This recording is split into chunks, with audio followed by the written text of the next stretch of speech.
ಶಕ್ತಿತ ಸ್ತಪ ಭಾವನೆ ಭಾಗ 3. ಶಕ್ತಿತ ಸ್ತಪ ಭಾವನೆ ಭಾಗ 3. ಶ್ರೀ ಋಷಭನಾಥರಿಂದ ವರ್ಧಮಾನರವರೆಗೆ 24 ತೀರ್ಥಂಕರರಿಗೆ ಜಯವಾಗಲಿ. ನನ್ನ ಸಮಸ್ತ ಗುರುಗಳಿಗೆ ಜಯವಾಗಲಿ. ಈಗ ನೀವು ಶಕ್ತಿತ ಸ್ತಪ ಭಾವನೆಯ ಭಾಗ 3 ಕೇಳ್ತಾ ಇದ್ದೀರಿ. 2 ಭಾಗಗಳು ಹಿಂದೆ ಮುಗಿದೋಗಿದ್ದಾವೆ. ಅದನ್ನ ಕೇಳ್ಕೊಬರ್ರಿ. ನೇರವಾಗಿ ಇದನ್ನ ಕೇಳೋದ್ರಿಂದ ಏನೂ ಗೊತ್ತಾಗೋದಿಲ್ಲ. ಈಗ ನೀವು 16 ಭಾವನೆಗಳಲ್ಲಿ ಅಂದರೆ ಷೋಡಶ ಕಾರಣ ಭಾವನೆಗಳಲ್ಲಿ 7ನೆಯ ಭಾವನೆಯ ವಿಷಯವನ್ನು ನೀವು ಕೇಳ್ತಾ ಇದ್ದೀರಿ. ಅದರ ಹೆಸರು ಶಕ್ತಿತ ಸ್ತಪ ಭಾವನೆ. ಇದರ ಒಳಗಡೆ ನಿಮಗೆ ನಿನ್ನೆ ಹೋಗಬೇಕಿದ್ರೆ ಎಲ್ಲಿವರೆಗೆ ಅಂದರೆ ಅಂತರಂಗ ತಪ ಮತ್ತು ಬಾಹ್ಯ ತಪ ಹೇಳಿದ್ದಿತ್ತಲ್ವಾ, ಅದರ ಒಳಗಡೆ ಬಾಹ್ಯ ತಪಗಳು 6 ಮುಗಿದಿದ್ದವು ಅಲ್ವಾ. ಇನ್ನು ಮುಂದೆ ಅಂತರಂಗ ತಪವನ್ನು ಹೇಳಬೇಕು. ಅದರಲ್ಲಿ ಒಂದು ಸಣ್ಣ ವಿಷಯ ಇದೆ, ಅದನ್ನು ಹೇಳಿ ಮುಂದಿನ ವಿಷಯವನ್ನು ಹೇಳ್ತೀನಿ. ನಿನ್ನೆ ಒಂದು ಸಣ್ಣ ವಿಷಯ ಉಳಿದಿತ್ತು. ಏನು ಅಂತಂದರೆ ಅವಾಗ ನಿಮಗೆ ಸಮಯ ಆಯಿತು ಅಂತೇಳಿ ಹೋಗಿದ್ರಿ ನೀವು. ಅದು ಏನು ಅಂತಂದರೆ ನೋಡಿ, ಈಗ ಜಿನೇಂದ್ರ ಭಗವಾನರ ಶಾಸನದಲ್ಲಿ ಮುಖ್ಯವಾಗಿ ಬಾಹ್ಯ ತಪ 6 ಮತ್ತು ಅಂತರಂಗ ತಪ 6 ಹೇಳಿದ್ದಾರೆ ಅಲ್ವಾ. ಅದರಲ್ಲಿ ಬಾಹ್ಯ 6 ತಪಗಳ ಬಗ್ಗೆ ನೀವು ಕೇಳಿದಿರಿ ಅಲ್ವಾ. ಇನ್ನು ಅಂತರಂಗ ತಪ ಕೇಳೋದು ಬಾಕಿ ಇದೆ ಅಲ್ವಾ. ಆದರೆ ಅದರಲ್ಲಿ ಒಂದು ವಿಷಯ ಏನು ಅಂತಂದರೆ, ಭಾಳ ನೆನಪಿಡಬೇಕಾದಂಥ ಬಿಂದು ಏನು ಅಂತಂದರೆ, ಈ ಬಾಹ್ಯ ತಪ ಏನಿದೆ ನೋಡಿ, ಅದನ್ನು ಅನ್ಯ ಧರ್ಮೀಯರು ಅಂದರೆ ಅನ್ಯ ಮತಾವಲಂಬಿಗಳು, ಅನ್ಯ ಶ್ರದ್ಧಾನಿಗಳು ಕೂಡ ಮಾಡುತ್ತಾರೆ. ಆದರೆ ಅಂತರಂಗ ತಪವನ್ನು ಮಾತ್ರ ಇದು ಬೇರೆ ಯಾವುದರಲ್ಲೂ ಉಲ್ಲೇಖ ಸಿಗುವುದಿಲ್ಲ. ಇದು ಕೇವಲ ಜಿನೇಂದ್ರ ಭಗವಾನರ ಶಾಸನದಲ್ಲಿ ಮಾತ್ರ ಸಿಗ್ತದೆ. ಇನ್ನು ಬರುವಂಥ ಅಂದರೆ ಬರುವಂಥ ಪ್ರಕರಣಗಳು ಅಂತರಂಗ ತಪ. ಇನ್ನೂ ಒಂದು ವಿಷಯ ನೆನಪಿಟ್ಕೊಳ್ರಿ ನೀವು. ಈ ಬಾಹ್ಯ ತಪ ಏನಿದೆ ನೋಡಿ, ಇದನ್ನು ಸಮ್ಯಕ್ ದೃಷ್ಟಿ ಮುನೀಶ್ವರರು ಮತ್ತು ಸಮ್ಯಕ್ ದೃಷ್ಟಿ ಗೃಹಸ್ಥ ಇಬ್ಬರೂ ಕೂಡ ಮಾಡುತ್ತಾರೆ. ಅರ್ಥ ಆಯ್ತು?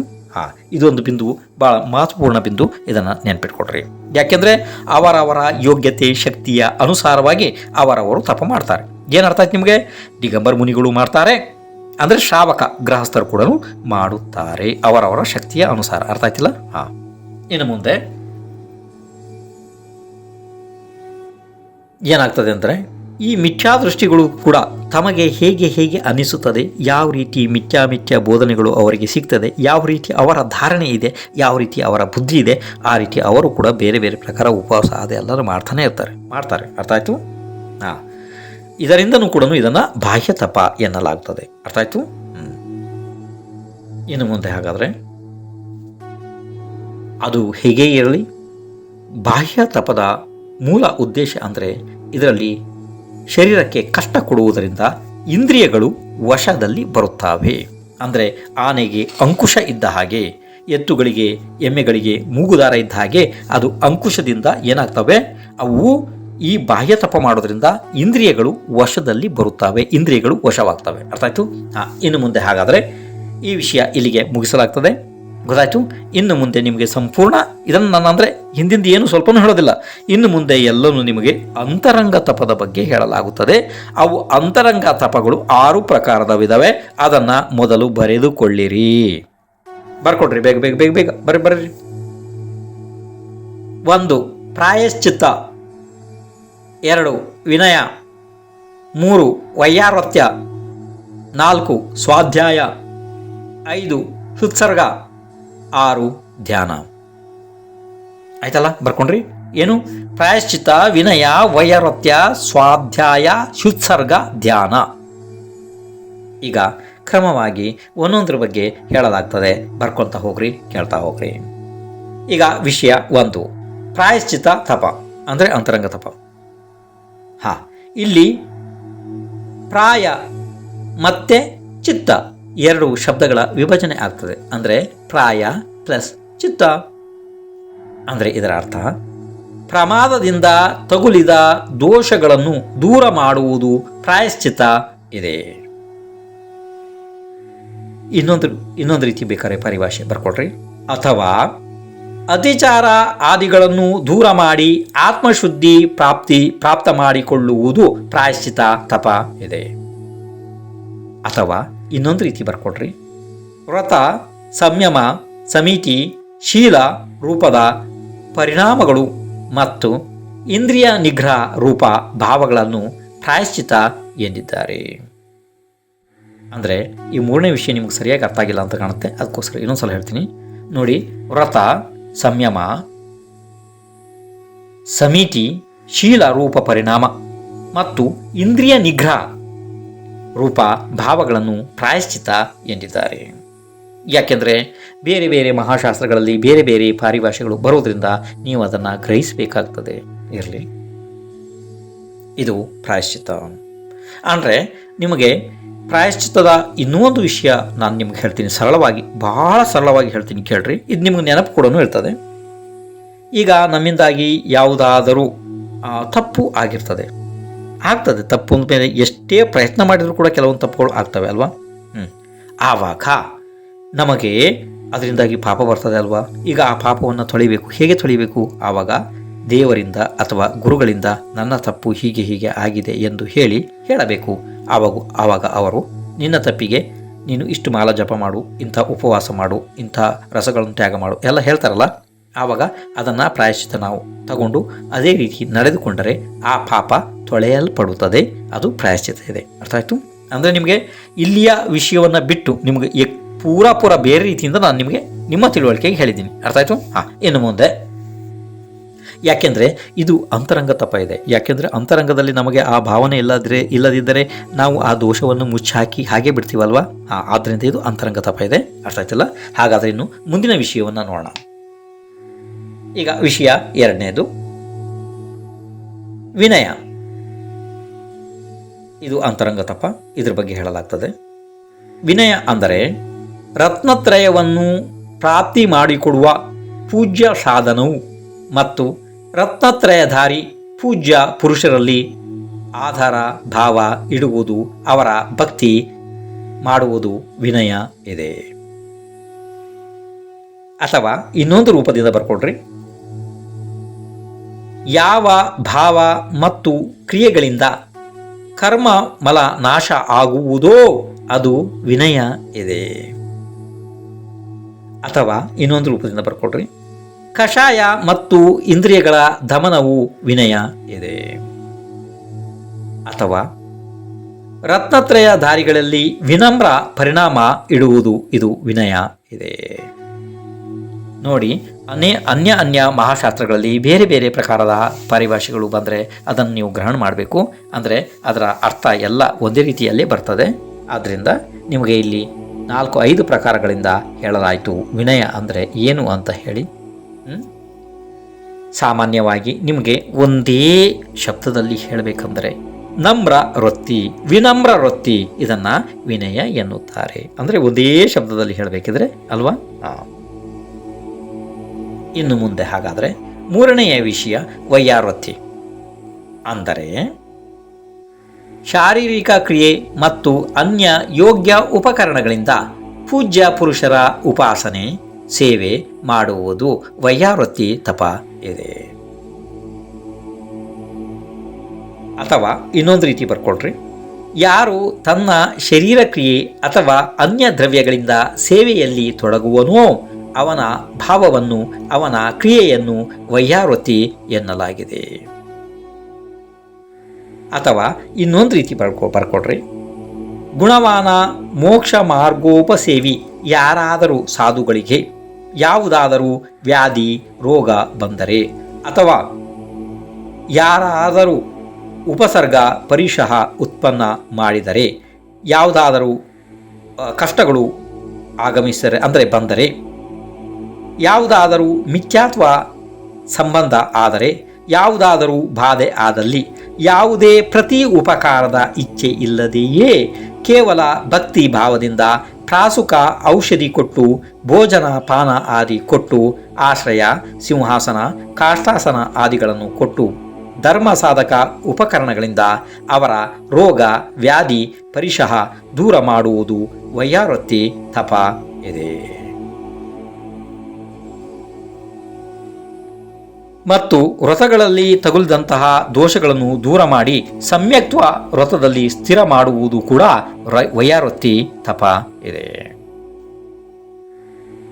ಬಾಹ್ಯ ದ್ರವ್ಯ ಇಲ್ಲದೆಯೇ ಹೋದ ಪಕ್ಷದಲ್ಲಿ ತನ್ನ ಸ್ವಂತ ಕೈಗಳಿಂದಲೇ ಕಫ, ಮೂಗಿನ ಮಲ, ಕಿವಿಗಳ ಮಲ ಮತ್ತು ಮಲಮೂತ್ರಾದಿಗಳನ್ನು ದೂರ ಮಾಡಿ ಅನುಕೂಲ ಸೇವೆ ಮಾಡುವುದು ಕೂಡ ವೈಯಾವೃತ್ತಿ ತಪ ಇದೆ. ನೋಡಿ, ವೈಯಾರೊತ್ತಿ ಅಂದರೆ ಇಲ್ಲಿ ಒಂದು ರೀತಿ ಸೇವಾ ಭಾವನೆಯಲ್ಲಿ ಬರ್ತದೆ. ಹಾಗಾದರೆ ಇದನ್ನು ಅಂತರಂಗ ತಪದಲ್ಲಿ ಯಾಕಪ್ಪ ಹೇಳಿದರು? ಯಾಕೆಂದರೆ ಅಂತರಂಗದಲ್ಲಿ ನಮಗೆ ಅಹಂಕಾರ ಭಾವ ಇರಬಾರದು, ವಿನಯ ಭಾವ ಇರಬೇಕು, ನಮ್ರತೆ ಭಾವನೆ ಇರಬೇಕು, ಭಕ್ತಿ ಶ್ರದ್ಧೆ ಭಾವನೆ ಅಂತರಂಗದಲ್ಲಿ ಇದ್ದರೆ ಮಾತ್ರ ನಾವು ಮಹಾಮುನಿಗಳ ಸೇವೆಯನ್ನು ಮಾಡಲು ಸಾಧ್ಯ ಅಲ್ಲವೇ? ಅಕಸ್ಮಾತ್ ಅದು ಇಲ್ಲದ್ರೆ, ಅದು ಅಂತರಂಗದಲ್ಲಿ ನಮಗೆ ಆ ರೀತಿ ಭಾವನೆಗಳು ಇಲ್ಲದೆಯೇ ಗ್ಲಾನಿ ಜಿಗುಪ್ಸೆ ಭಾವನೆಗಳು ಇದ್ದ ಪಕ್ಷದಲ್ಲಿ ನಾವು ಬೇರೆಯವರ ಸೇವೆಯನ್ನು ಮಾಡಲು ಆಗುವುದಿಲ್ಲ ಅಲ್ಲವೇ? ಇದು ಅಂತರಂಗ ಭಾವನೆ ರೂಪ ಸೇವೆ ಇರೋದರಿಂದ ಇದನ್ನು ಜಿನೇಂದ್ರ ದೇವರು ಅಂತರಂಗ ತಪ ಎಂದಿದ್ದಾರೆ. ಇದು ಬಾಹ್ಯ ತಪ ಅಲ್ಲ. ನೋಡಿ ಎಷ್ಟು ವಿಶೇಷವಾಗಿದೆ. ನಿಮಗೆ ಅಕಸ್ಮಾತ್ ವಿಚಾರ ಮಾಡುವವರಿಗೆ ಇದು ಗೊಂದಲಕ್ಕೆ ಬಂದೇ ಬರ್ತದೆ. ಯಾಕೆಂದರೆ ಯಾರದ್ದಾದರೂ ಸೇವೆ ಮಾಡುವುದು ನಿಮಗೆ ಬಾಹ್ಯದಲ್ಲಿ ಕಾಣುತ್ತದೆ ಅಲ್ಲವೇ? ಹಾಗಂತ ಅಂದ್ಕೊಳ್ಳೆ ಅದನ್ನು ಮತ್ತೆ ಬಾಹ್ಯ ತಪ ಅನ್ನಬೇಕಾಗಿತ್ತು ಅಲ್ಲವಾ? ಆದರೆ ಜಿನೇಂದ್ರ ಭಗವಾನರ ಆ ರೀತಿ ಹೇಳೇ ಇಲ್ಲ. ಭಾಳ ವಿಶೇಷವಾಗಿದೆ.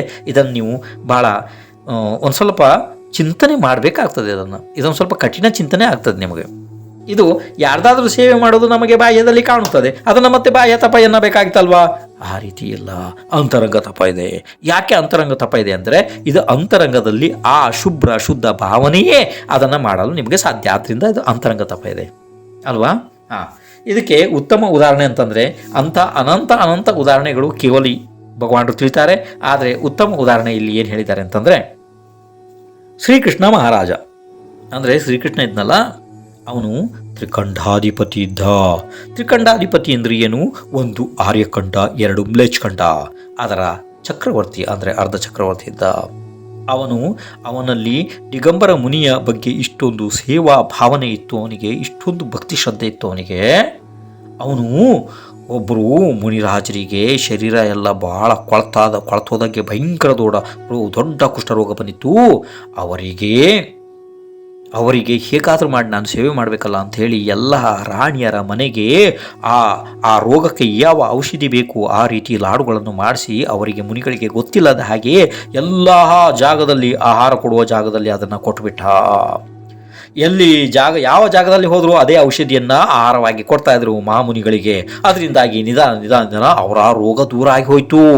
ಆದ್ದರಿಂದ ಎಷ್ಟು ದೊಡ್ಡ ಪುಣ್ಯವನ್ನು ಶ್ರೀಕೃಷ್ಣ ಬಂಧ ಮಾಡಿಕೊಂಡ ಅಂದರೆ, ಮುಂದೆ ತೀರ್ಥಂಕರಾಗುವಂತಹ ಪುಣ್ಯವನ್ನು ಬಂಧ ಮಾಡಿಕೊಂಡ ಶ್ರೀಕೃಷ್ಣ. ಇನ್ನು ಮುಂದಿನ ಇದರಲ್ಲಿ ಈ ಭೂಮಿಯಲ್ಲಿ ಬರುವಂತಹ ತೀರ್ಥಂಕರ ಇದ್ದಾನೆ ಶ್ರೀಕೃಷ್ಣನ ಜೀವ. ನೋಡಿ, ಈ ವೈಯಾರೊತ್ತಿ ಸೇವೆಯಿಂದ ಅವನಿಗೆ ತೀರ್ಥಂಕರಾಗುವಂಥ ಮಹಾ ಪುಣ್ಯದ ಬಂಧ ಆಯಿತು. ನೋಡಿ, ಇದೇನು ಸಾಮಾನ್ಯ ಸೇವೆ ಇದೆ, ವೈಯಾರೊತ್ತಿ ಸೇವೆ ಅಲ್ವಾ? ಇದು ಅಂತರಂಗ ತಪ ಇದೆ. ಇನ್ನು ಮುಂದೆ ವಿಷಯ 4, ಸ್ವಾಧ್ಯಾಯ ತಪ. ಅಂದರೆ ಇದು ಅಂತರಂಗ ತಪ, ಸ್ವಾಧ್ಯಾಯ ತಪ. ಯಾವಾಗಲೂ ಜ್ಞಾನಾರಾಧನೆಯಲ್ಲಿ ತತ್ಪರನಿರುವುದು ಸ್ವಾಧ್ಯಾಯ ತಪ ಇದೆ. ಅಥವಾ ಬೇರೆ ರೂಪದಲ್ಲಿ ಬರ್ಕೊಳ್ರಿ, ಇನ್ನೊಂದು ರೂಪದಲ್ಲಿ, ಸಮ್ಯಕ್ ಜ್ಞಾನದ ಪ್ರಾಪ್ತಿಯಲ್ಲಿ ಆಲಸ್ಯ ಮತ್ತು ಪ್ರಮಾದ ಮಾಡದೇ ಇರುವುದು ಇದು ಸ್ವಾಧ್ಯಾಯ ತಪ ಇದೆ. ಅಥವಾ ಸಮ್ಯಕ್ ಜ್ಞಾನ ಉತ್ಪಾದಕ ಶಾಸ್ತ್ರದಲ್ಲಿ ಮತ್ತು ಶಾಸ್ತ್ರಗಳನ್ನು ಸರಿಯಾದ ರೀತಿಯಲ್ಲಿ ಅಧ್ಯಯನ ಮಾಡುವುದು ಇದು ಸ್ವಾಧ್ಯಾಯ ತಪ ಇದೆ. ಅಂದರೆ ಬೇರೆ ಬೇರೆ ಮಹಾಶಾಸ್ತ್ರದಲ್ಲಿ ಬೇರೆ ಬೇರೆ ಪರಿಭಾಷೆಗಳು ಬಂದರೆ ಅದನ್ನು ನೀವು ತಿಳ್ಕೋಬೇಕು, ಅದನ್ನು ನಿಷೇಧಿಸಬಾರ್ದಪ್ಪ. ಸ್ವಾಧ್ಯಾಯ ಸಾಮಾನ್ಯವಾಗಿ ನಿಮಗೆ ಇಲ್ಲಿವರೆಗೆ ಏನು ಹೇಳಿ ಕಲಿಸಲಾಗಿತ್ತು? ಸ್ವಾಧ್ಯಾಯ ಯಾಕಂತಾರಪ್ಪ? ಸ್ವಾದ ಅಧ್ಯಯನ ಸ್ವಾಧ್ಯಾಯ ಅಲ್ವಾ? ಆದರೆ ಬೇರೆ ಬೇರೆ ಪರಿಭಾಷೆಗಳು ಬೇರೆ ಬೇರೆ ರೀತಿ ಬರ್ತವೆ. ಇದೆಲ್ಲ ಬಹಳ ಉತ್ಕೃಷ್ಟ ದರ್ಜೆಯ ಪರಿಭಾಷೆಗಳು. ಆದ್ದರಿಂದ ಇದನ್ನು ನೀವು ಕೇಳಿ ತಿಳ್ಕೊಂಡ್ರೆ ಬಹಳ ಒಳ್ಳೆಯದು. ಇದು ಸ್ವಾಧ್ಯಾಯ ಅಂತರಂಗ ತಪ ಇದೆ. ಯಾಕೆಂದರೆ ಅಂತರಂಗದಲ್ಲಿ ಆ ಉಜ್ವಲ ಭಾವನೆ ಇಲ್ಲದೆಯೇ ಜಿನೇಂದ್ರ ಭಗವಾನರ ಶಾಸ್ತ್ರವನ್ನು ಕೇವಲ ಓದೋದ್ರಿಂದ ಏನು ಲಾಭ? ಅದರ ಮೇಲೆ ಶ್ರದ್ಧೆ ಬರೋದಿಲ್ಲ ಅಲ್ವಾ? ಅದು ಅಂತರಂಗದಲ್ಲಿ ಉಜ್ವಲ ಭಾವನೆಯೇ ಇದಿದೆ. ಆದ್ದರಿಂದ ಇದು ಅಂತರಂಗ ತಪ ಇದೆ. ಇನ್ನು ಮುಂದೆ 5ನೇ ವಿಷಯ ಹೃತ್ಸರ್ಗ ತಪ. ಇದು ಶಬ್ದ ನಿಮಗೆ ಗೊತ್ತಾಗ್ತದೆ, ಸ್ವಲ್ಪ ನಿಧಾನವಾಗಿ ಹೇಳ್ರಿ. ಹಾ ಬರ್ತದಲ್ಲ, ಹಾ ಆಮೇಲೆ ಅದು ಹೂ ಆಗ್ತದಲ್ವಾ, ಅದರಲ್ಲಿ ಕೆಳಗಡೆ ಹೃತ್ಸರ್ಗ ಗೊತ್ತಾಗ್ತದೆ. ಹೃತ್ಸರ್ಗ ತಪ ಅಂದರೆ ಪರಿಮಿತ ಕಾಲಕ್ಕಾಗಿ ಶರೀರದಿಂದ ಮಮತ್ವವನ್ನು ಬಿಡುವುದು ಮತ್ತು ಬಾಹ್ಯ ಅಭ್ಯಂತರ ಪರಿಗ್ರಹಗಳಿಂದ ಮಮತ್ವ ಬಿಟ್ಟು ಆತ್ಮಭಾವನೆಯಲ್ಲಿ ನಿಸ್ಸಂಗ ಆಗುವುದು ಹೃತ್ಸರ್ಗ ತಪ ಇದೆ. ಇದಕ್ಕೆ ಬೇರೆ ಬೇರೆ ಪರಿಭಾಷೆಗಳನ್ನ ಇಲ್ಲಿ ಕೊಟ್ಟಿಲ್ಲ, ಒಂದೇ ಬಹಳ ಮಹತ್ವಪೂರ್ಣ ಪರಿಭಾಷೆ ಇದೆ, ಅದನ್ನೇ ನೀವು ತಿಳ್ಕೊಂಡ್ರೆ ಸಾಕು. ಈಗ ನಿಮಗೆ ಈಗ ಹೇಳಿದ್ದೇನಾರು ಅರ್ಥ ಆಯಿತು? ನನಗೆ ಯಾಕೋ ಅನುಮಾನ ಇದೆ ಇದು ನಿಮಗೆ ಅರ್ಥ ಆಗಿಲ್ಲ, ಸ್ವಲ್ಪ ಬೇರೆ ರೀತಿಯಿಂದ ಹೇಳ್ತೀನಿ ಕೇಳ್ರಿ. ನೋಡಿ, ಹೃತ್ಸರ್ಗ ಅಂತಂದರೆ ಒಂದು ಪ್ರಕಾರದಲ್ಲಿ ನಿಮಗೆ ಸರಳವಾಗಿ ಹೇಳಬೇಕು ಅಂದರೆ ಬಿಟ್ಟು ಬಿಡುವುದು. ಹಾಗಾದರೆ ಏನನ್ನು ಬಿಡುವುದಪ್ಪ? ಏನು ಬಿಡಬೇಕು?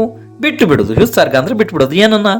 ಏನು ಬಿಡೋದು ಕೇಳ್ರಿ. ಇಲ್ಲಿ ಪರಿಮಿತ ಕಾಲದವರೆಗೆ ಅಂದರೆ ಒಂದು 10 ನಿಮಿಷ, ಒಂದು ಅರ್ಧ ಗಂಟೆ, 1 ಗಂಟೆ, 48 ನಿಮಿಷ, ಈ ರೀತಿಯೆಲ್ಲ ಒಂದು ಪರಿಮಿತಿ ಮಾಡ್ಕೊಳ್ಳೋದು ನಮ್ಮ ಬುದ್ಧಿಯಲ್ಲಿ. ಅರ್ಥ ಆಯ್ತು? ಹಾಂ. ಸ್ವಲ್ಪ ಕಾಲ ಶರೀರದಿಂದ ಮಮತ್ವವನ್ನು ಬಿಟ್ಟು ಬಿಡುವುದು. ಗೊತ್ತಾಯ್ತು ನಿಮಗೆ? ಇದಕ್ಕೆ ಇನ್ನೊಂದು ಶಬ್ದ ಕೂಡ ಎಲ್ಲಿಯಾದರೂ ಬರ್ತದೆ ಶಾಸ್ತ್ರದೊಳಗಡೆ, ಹೃತ್ಸರ್ಗ, ಕಾಯೋತ್ಸರ್ಗ ಅಲ್ವಾ? ಅಂದರೆ ಶರೀರವನ್ನು ಬಿಡುವುದಲ್ಲ, ಶರೀರದಿಂದ ಮಮತ್ವವನ್ನು ಬಿಡುವುದು. ಇಲ್ಲಿ ಬಾಹ್ಯ ಮತ್ತು ಅಭ್ಯಂತರ ಪರಿಗ್ರಹಗಳಿಂದ ಮಮತ್ವ ಬಿಡುವುದು ಅಂತಂದರೆ, ಬಾಹ್ಯ ಪರಿಗ್ರಹಗಳು ನಿಮಗೆ ಗೊತ್ತಲ್ಲ, 10 ಪ್ರಕಾರದ್ದು. ಅಂತರಂಗ ಪರಿಗ್ರಹ 14 ಪ್ರಕಾರದ್ದು ಗೊತ್ತಲ್ಲ, ಅದನ್ನ ವಿಶೇಷವಾಗಿ ಇಲ್ಲಿ ಹೇಳೋದಿಲ್ಲಪ್ಪ, ಇದು ಭಾಗ ಅಲ್ಲ, ಇಲ್ಲಿ ಅದನ್ನೆಲ್ಲ ವಿಶೇಷವಾಗಿ ಹೇಳ್ತಾ ಇರಬಾರ್ದು. ನೀವು ಹಿಂದಿನ ಅನೇಕ ಬೇರೆ, ಅಂದರೆ ಈ ವಿಷಯ ಅಲ್ಲ, ಬೇರೆ ಭಾಗದಲ್ಲಿ ಅದನ್ನೆಲ್ಲ ಕೇಳ್ಕೊಂಬಂದಿದ್ದೀರಿ ಅಲ್ವಾ? ಆದ್ದರಿಂದ ಅದನ್ನು ಹೇಳೋದಿಲ್ಲ ಇಲ್ಲಿ. ಇದನ್ನೆಲ್ಲ ಬಿಟ್ಟು ಅಂದರೆ ನಿಯಮಿತ ಕಾಲದವರೆಗೆ ಒಂದು 5 ನಿಮಿಷನೋ 10 ನಿಮಿಷನೋ ಇಲ್ಲ ಒಂದು ಒಂದು 9 ಜಪ ಮಾಡುವವರೆಗೂ ಈ ಥರ ಎಲ್ಲನೂ ಅದನ್ನು ಏನು ಮಾಡೋದು? ನಿಸ್ಸಂಗ ಆಗಿಬಿಡುವುದು. ಬಾಹ್ಯ ಪರಿಗ್ರಹದ ಬಗ್ಗೆ ವಿಚಾರ ಇಲ್ಲ, ಅಭ್ಯಂತರ ಪರಿಗ್ರಹದ ಬಗ್ಗೆ ವಿಚಾರ ಇಲ್ಲ, ಕೇವಲ ಆತ್ಮಭಾವನೆಯಲ್ಲಿ ಸ್ಥಿರ ಆಗುವುದು. ಅರ್ಥ ಆಯ್ತು? ನಿಸ್ಸಂಗ ಆಗುವುದು. ಇದು ಹೃತ್ಸರ್ಗ ತಪ ಇದೆ, ಇದು ಅಂತರಂಗ ತಪ ಇದೆ. ಯಾಕೆಂದರೆ ಇದರಲ್ಲಿ ಅಂತರಂಗದಲ್ಲಿ ಆ ರೀತಿ ಭಾವನೆ ಇದ್ದರೆ ಕೂಡ ಮಾತ್ರ ಇದನ್ನು ಮಾಡಲು ಸಾಧ್ಯ, ಇಲ್ಲದಿದ್ದರೆ ಮಾಡಲು ಸಾಧ್ಯ ಇಲ್ಲ.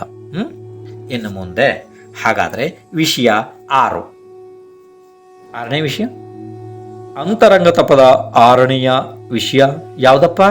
ಧ್ಯಾನ ತಪ. ಧ್ಯಾನ ಅಂತಂದರೆ ಧ್ಯಾನ ಅಂದರೆ ಏನಪ್ಪ? ಬರೆದುಕೊಳ್ಳಿರಿ. ಮನಸ್ಸಿನ ವಿಕಲ್ಪವನ್ನು ತ್ಯಾಗ ಮಾಡಿ ಏಕಾಗ್ರ ವೃತ್ತಿ ಆಗುವುದು ಧ್ಯಾನ ತಪ ಇದೆ. ಇದನ್ನು ಇನ್ನೊಂದ್ಸಲ ಕೇಳ್ಕೊಡ್ರಿ, ಯಾಕೆಂದ್ರೆ ಶಬ್ದ ಇಲ್ಲಿ ಜಟಿಲ ಇರೋದ್ರಿಂದ ನಿಮ್ಗೆ ಅರ್ಥ ಆಗೋದಿಲ್ಲ. ಇನ್ನೊಂದ್ಸಲ ಕೇಳ್ರಿ. ಮನಸ್ಸಿನ ವಿಕಲ್ಪ ತ್ಯಾಗ ಮಾಡಿ ಏಕಾಗ್ರ ವೃತ್ತಿಯಾಗುವುದು ಧ್ಯಾನ ತಪ ಇದೆ, ಅಥವಾ ಚಿತ್ತ ವಿಕ್ಷೇಪ ತ್ಯಾಗ ಧ್ಯಾನ ಇದೆ. ನೋಡಿ, ಇದು ನಿಮಗೆ ಹೇಗೂ ಕಠಿಣ ಅನಿಸ್ತದೆ, ನನಗೆ ಯಾಕೋ ಹಾಗೆ ಕಾಣ್ತಾ ಇದೆ. ಇದನ್ನೊಂದು ಬೇರೆ ರೂಪದಲ್ಲಿ ಸ್ವಲ್ಪ ಹೇಳ್ರಿ, ಅಂದರೆ ನಿಮ್ಮ ಭಾಷೆ ಒಳಗಡೆ ಒಂದು ಸ್ವಲ್ಪ ಹೇಳಿ. ಅಂತಂದರೆ ಮನಸ್ಸಿನ ಚಂಚಲತೆಯನ್ನು ತ್ಯಾಗ ಮಾಡಿ ಯಾವುದಾದರೂ ಒಂದೇ ವಸ್ತುವಿನ ಮೇಲೆ ಕೇಂದ್ರೀಕರಿಸುವುದನ್ನು ಧ್ಯಾನ ಎಂದಿದ್ದಾರೆ. ಅರ್ಥ ಆಯ್ತಪ್ಪ? ಇದು ಯಾಕೆಂದರೆ ಹಿಂದೆ ಎಲ್ಲ ಅನೇಕ ಸಾರಿ ಕೇಳಿದ ಪರಿಭಾಷೆ ಇರೋದ್ರಿಂದ ನಿಮಗೆ ಈ ರೀತಿ ಹೇಳಿದ್ರೆ ನೆನಪಾಗ್ತದೆ, ಗೊತ್ತಾಗ್ತದೆ ಅಲ್ವಾ? ಇನ್ನೊಂದ್ಸಲ ಹೇಳಬೇಕು. ಏನು? ಮನಸ್ಸಿನ ಚಂಚಲತೆಯನ್ನು ತಡೆದು ಯಾವುದಾದರೂ ಒಂದೇ ವಸ್ತುವಿನ ಮೇಲೆ ಅದನ್ನು ಕೇಂದ್ರೀಕರಿಸುವುದು ಧ್ಯಾನ ಇದೆ. ಓಕೆ, ಅದೇ ಗೊತ್ತಾಯ್ತಲ್ಲಪ್ಪ? ಇನ್ನು ಮುಂದೆ ಹಾಗಾದರೆ ಇನ್ನು ಮುಂದೆ ಸ್ವಲ್ಪ ವೇಗವಾಗಿ ಕೇಳ್ತಾ ಹೋಗ್ರಿ, ಸಮಯ ಇಲ್ಲ ಇಲ್ಲಿ. ಪ್ರಶ್ನೆ: ಪ್ರಾಯಶ್ಚಿತ ಆದಿ ಈ 6 ತಪಗಳಲ್ಲಿ ಅಭ್ಯಂತರ ತಪ ಏಕೆ ಅಂದರು? ಇಲ್ಲಿ ಉತ್ತರ: ಮನಸ್ಸನ್ನು ನಿಯಂತ್ರಣದಲ್ಲಿ ಇಡುವುದರ ಕಾರಣ ಪ್ರಾಯಶ್ಚಿತ ಆದಿ ಅಭ್ಯಂತರ ತಪ ಇದೆ. ಅನ್ಯ ಮತಗಳಲ್ಲಿ ಅಭ್ಯಂತರ ತಪದ ಉಲ್ಲೇಖ ಉಪಲಬ್ಧ ಇಲ್ಲ.